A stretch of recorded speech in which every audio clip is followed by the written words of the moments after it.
Welcome back to the channel. First of all, a huge thank you to all of my new subscribers for subscribing and for signing my Johnny Depp petition, which I will link in the description below. And also huge thanks to Legal Bites and Popcorn Planet for having me on your channels. It's really helped me to reach an international audience, so I'm really very grateful and very pleased with that. So in this video, I wanted to talk about one particular thing that came up on the fly in my video with Andy Signor, and that's in respect of the audio recording when Johnny Depp says, "Don't tell me what it feels like to be punched." Now, I want to talk about this in some detail because I personally found this bit to be particularly convincing.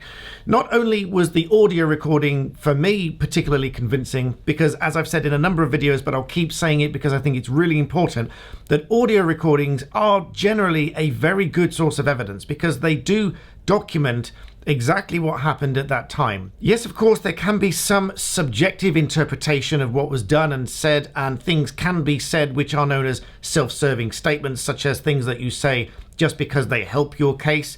For example, if you want to record something that's going to help you later on, you might flip the record on and then say certain things so that later on you can say, you see, this is what happened at the time.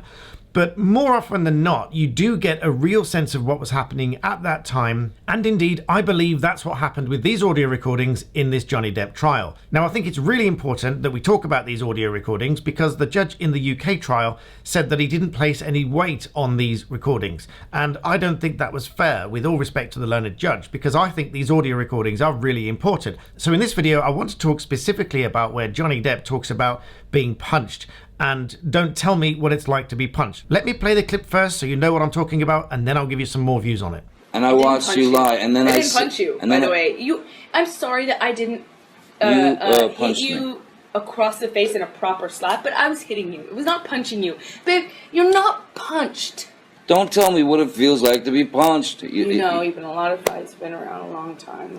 I know. Yeah, no, when you fucking have a closed fist. You get punched. You got hit. I'm sorry I hit you like this, but I did not punch you. I did not fucking deck you. I fucking was hitting you. So my views on this come from my experience not just as a barrister and as a person, but as a martial artist, because I'm a veteran martial artist. As my channel name suggests, I am actually a black belt as well as a barrister, and I've trained in martial arts for over 30 years in a number of different styles, including Shaolin Sanshou Kung Fu, Taekwondo, and military close quarters combat. I'm a 6th degree black belt in Taekwondo and in military close quarters combat. I've trained and taught for over 30 years. I've taught the army, which included some special forces. So suffice to say, I know what I'm talking about when it comes to a kick, a slap, and a punch.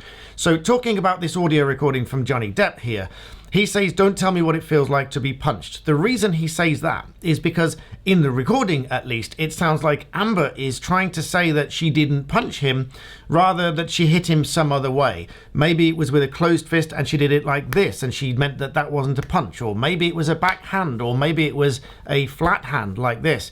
Now, in all of my experience in martial arts, I'm here to tell you that a punch is not necessarily the most effective way of hitting somebody. In fact, a slap can be much more effective because it's actually easier to hit somebody accurately with a slap than it is a punch. With a punch, you generally have one direct line of movement with your fist. And actually, most people cannot punch straight and they cannot punch accurately. Most people, you will know, you'll see swinging arms like this when they try to punch somebody, but this is just generally what we call a swinging arm punch, and it's generally not very accurate. If people do go straight for the head, it's a single line of direction of punching, and generally people can more easily move out of the way of that, and generally it just has to be that much more accurate to be effective.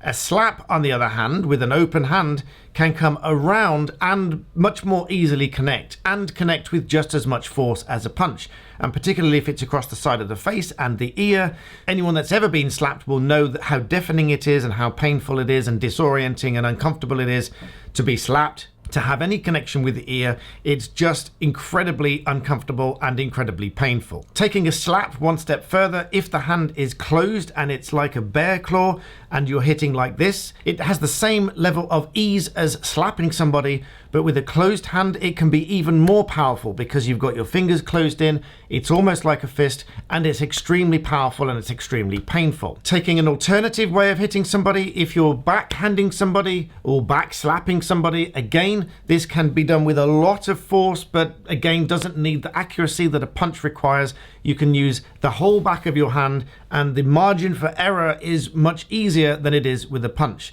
And again, the same thing applies if you close the fingers in and you use the back of the hand like this. Again, that'll be a closed hand back slap. Or even if you do close your fist all the way up and use it backwards, this is a back fist. This is incredibly powerful, it's incredibly strong, it's incredibly painful. But the point is, most of those are probably not described as a punch, but they are some kind of attack nonetheless. Finally, there is what you call a knife hand in most martial arts, and that is using the blade of the hand here, and it can be used like this, coming across to somebody's neck or to somebody's head. And again, it's very strong, very powerful, very painful. So I wanted to clear up this point with this recording because Johnny Depp is saying, don't tell me what it feels like to be punched. In other words, it doesn't matter what type of hand movement and shape was being used. If he was being hit like that, it doesn't have to be described as a punch. So Amber, in the audio recordings, at least ostensibly saying that she was hitting him, not punching him. For me, it absolutely doesn't matter whether it's described as a punch. A hit can be any of those things that I've just described. They can each and every one of them be just as powerful, just as painful, just as effective as a punch. And as I said, most of them are easier than a punch. In all my experience of teaching people to fight, teaching people to use self-defense, defend themselves, one of the first things that I say is punching somebody accurately is actually very difficult. It's much easier to use any of these other kind of techniques, any of these other kind of movements, any of these other kind of hand shapes. So that was just one thing that came up on the fly exclusively on Popcorn Planet. If you didn't catch that video, I'll link that in the description below. Thank you so much to Andy Signal for having me on there. But I thought I would just share these extra thoughts with you. So please take the time to like this video, subscribe to me if you would please, share this video with someone that you might think will find this interesting. And as always, thank you for watching.